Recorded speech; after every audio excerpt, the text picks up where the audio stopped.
پیغمبر عظیم و شان سی یا اباذر احفظ ما اوصیکا به تکون سعیدا فی الدنیا والآخرہ.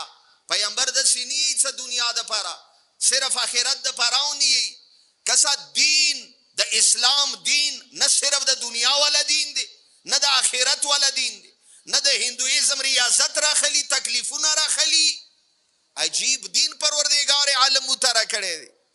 مسیحیت والا چی نن سبا کو مسیحیت دی. غرب والا چی غرب اصالت الرفاه دی کم مرزا غاد یو دغه بحثونو سره ډیر ذوق دی. غرب والا یی ست دی دنیا کې څورا خواندونه خسته شی واخلا څه پاته لګیږي بیا خو دنیا ته راتلل نشته دی کا. توجه مده جوانانو کانا غرب ولای مغرب زمین ولای څه اصل دادی تخپل زندگی وکا خپل خوشحالی وکا عيش و عشرت وکا. هندویزم ولا چی غیی څه نه عيش و عشرت سره نه کیږي پکار دې ځان باندې سختی تیرا کې. تاسو به اوریدلی وی ما مخکیم دغه کې یو حدیث د پیغمبر عظیم و شان ولا تیر کړي او عجیب حدیث دی.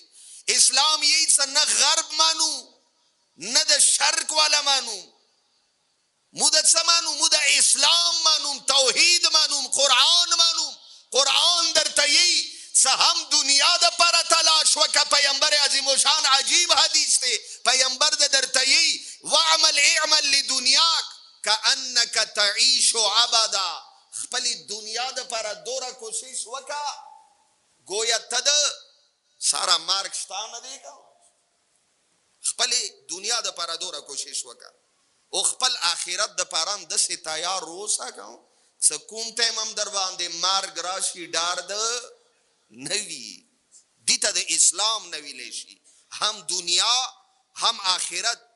آخرت د پر دنیا پرې نګده دنیا د پر آخرت پرې نګده. اردوات د سی رواخلا کا لکه څنګه اهل بیت را خستی دي